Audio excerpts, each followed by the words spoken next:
Hey everybody, I'm Rob with Anderson Barbecue Supply, and today we're going to cook up a quick lunch here at the store. I have a beef loin tenderloin steak, aka the Filet Mignon, and I just wanted to show you guys a couple techniques. This is a more expensive cut usually.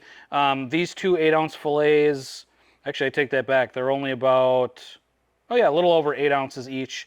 $27 a pound. This is going to be a choice, USDA choice tenderloin, so it's not Wagyu, it's not prime, it's choice. Costs about $31 here up in the St. Paul area. And while they're not cheap, we still don't want to overcook them. We don't want to miscook them. So let's get these going and show you guys a couple quick techniques. And what we'll do first, obviously, take them out of the package. I don't need to say that.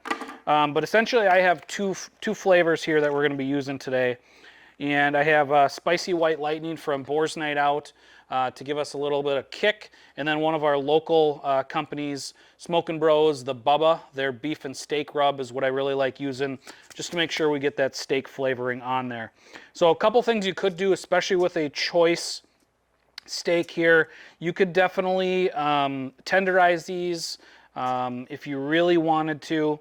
But I'm just going to leave them and see what we get. The other thing that you could do that I sometimes do, especially with my Wagyu tenderloins, is that I will wrap these just to make sure that we're not losing the form as it cooks, because we want it to stay nice and tight. You can see that they're nice and thick here. Give it to the other camera. But sometimes I wrap these. What we'll do is we're going to wrap one of them and see if it really makes a difference. So I have some string here already. This is just normal butcher's twine. And because this is a little taller, I'm going to do kind of 2 circles, one on the bottom here. Now when you wrap them, you don't want to wrap it too tight, because then that'll affect the form of the steak. So just nice and loose but firm. And you're going to want to wrap this a couple times, put a nice knot in it, which wrap it twice through and you're going to get that knot. So we just have a nice loose, not loose, I don't know why I keep saying that, but it's, you know, just something to hold that form. So we're going to go ahead and get these seasoned up. We got Boars Night Out Spicy White Lightning first. Give it a nice generous coat on the top. Now, if I was cooking for a competition or something, I would probably layer this on first, and then I would, after that's set up a little bit, I would then layer on the Smokin' Bros rub. But today, because we're just cooking for me and my wife, we're going to leave it like that. So, decent little coating. Then we're going to come back with the Bubba here, give that a little beef flavor. We are doing the sides. Bottom, obviously. Now, this is a filet mignon, so you don't need a ton of flavor. It should have that nice beef flavor, even though that this is only a choice steak. But we're going to give it a decent coating. And then I'm going to let this sit up. Generally, when I'm cooking steaks or something that needs some rest time, I will season it. I'll take it out of the fridge. I will season it. Then I'll go start my grill. So today we're going to be cooking on the Primo XL. And I do have a small griddle plate that I'm going to put in there too to sear both sides of these. And then we're going to let it come up to temp. So I'm going to go get that Primo smoking, and we'll be back to get these on the smoker.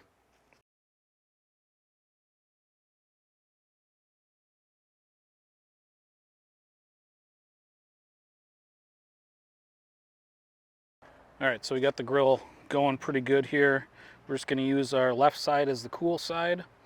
Put our nice thick filet over here. We're going to monitor this. I'm going to come back and check it in about 10 minutes, but should be good for a while.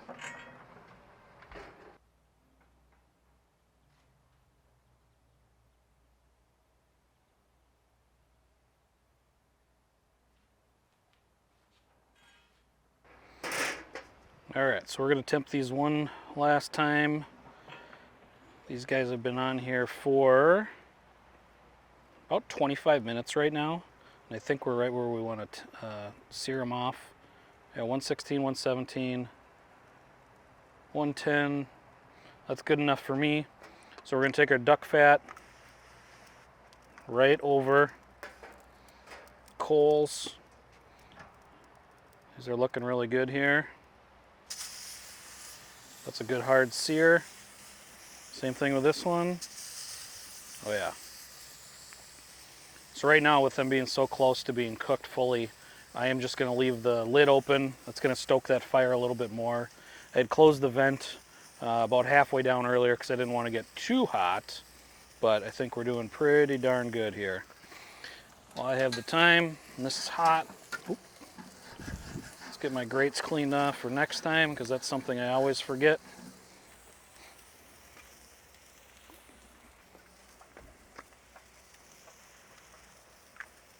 All right, so let's see, we've had this about a minute. It lifted off there nicely. Good hard sear. Sear off the other side. Looking good. I'm gonna temp these real quick, right in the middle. This was the thicker one, so we're still at 110 there. 135 on that one, so you can see that these are very similar in size. They're both about 9 ounces, I think, but they might cook just a little bit differently, or maybe I'm getting a fat pocket on this one. 140. Come back to this one. Now that one jumped up there, so I was hitting something earlier, or it wasn't quite right. Yeah, 130-ish. So these are both about done. I'm gonna give these a little more sear here time. That looks pretty good. Being right at 130, I'm gonna take these off, let them sit and rise up in temp a little bit, and we'll be good to go. In the meantime, we're going to shut the Primo down so we can save all that charcoal.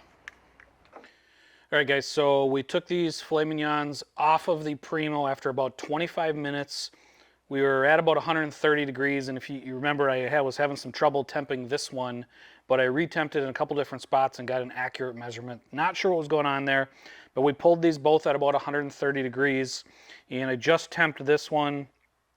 We're at 135, 136. This one maybe a little less, 132. So for me, that's perfect, right where I want to be. And with this, we are going to cut the string off here. So we don't want to eat string. Take that off to the side. There we go. And here during the workday, we eat with paper plates, but let's cut into this, see what we got. Yeah, that's pretty darn good. For a filet for a choice filet. Now remember, this is not prime, this is not Wagyu. I've cooked some of our Wagyu Feller's Ranch steaks and had just unbelievable success. It really melts in your mouth. This is a choice one, so let's cut this bigger one up. So yeah, perfect. Nice little pink through there. Again, choice, it's not gonna be awesome and unbelievable.